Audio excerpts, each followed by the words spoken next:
Hey, this is Brendan from KUIU. What we're trying to do is after every trip go through exactly what we took and why we took it.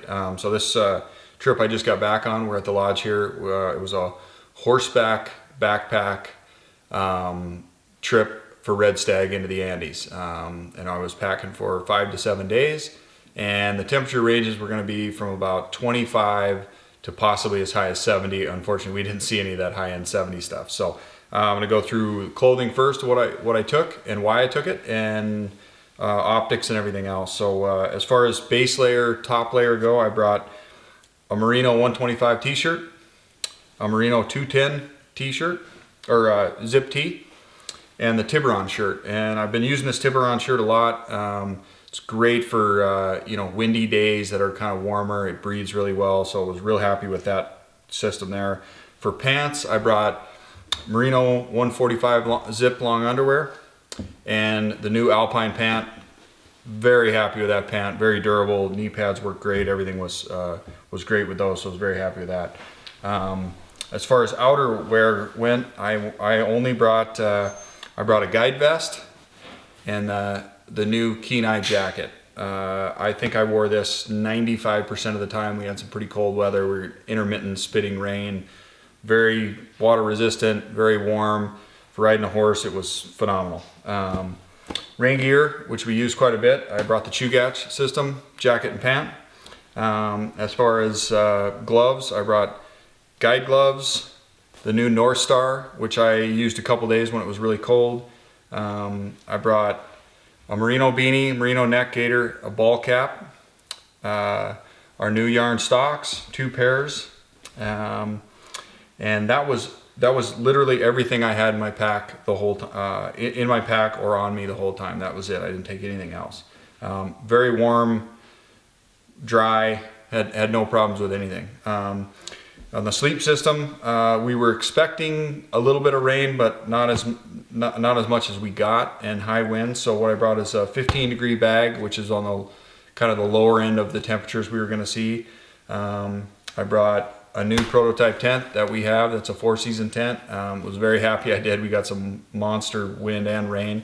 The NeoAir X-Lite blow-up pad, which was great.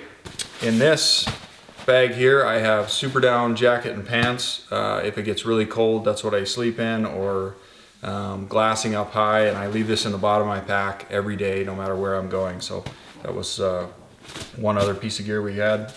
As far as optics, I brought 10x40 Swarovski Rangefinding EL binoculars. They were great. I brought 15s, did not use them, mostly because we only got above timberline to hunt one afternoon because of the wind and rain. If I did this trip again, I would bring them again, but hopefully we get to use them more. For spotting scope, I brought 65 Swarovski. It was great with my own tripod. I always bring my own optics, and I bring more glass than I think I'll need. Almost every trip I do, we end up bringing my spotting scope versus the guides. So if you've got really good glass, I always suggest bringing it. Cup and spoon. As far as small stuff I brought, obviously I had a cameraman along, so I brought a small camera. Sunglasses, which are important, especially riding horses. Headlamp. Backpack rain cover. Satellite phone. Havalon knife. And this is basically it. And the pack that I used on this trip is the new Icon Pro 3200. For horseback, this bag is phenomenal. It carries just enough to where you can basically get everything you need into it. It's not too big to wear on a horse. I put my super down at the bottom of this every time inside the pack. So there was a little cushion between the back part of the saddle and the bag, and I had no problems riding it, never got sore, and we did over 50 miles. So if you're doing a modified backpack horseback hunt, this is definitely the pack to have. So aside from that, this trip, they brought the food, so we didn't have to worry about bringing our own food. I would suggest bringing some Candybars and kind of stuff you like eating during the day. Obviously ours are all gone, but other than that, I was real happy with this system. I used everything Here I used and nothing I did not use. So if you get back from a trip and that's the case, that you had just enough and not too much, nothing went unused in your pack, you packed pretty right, and I was real happy with how this went.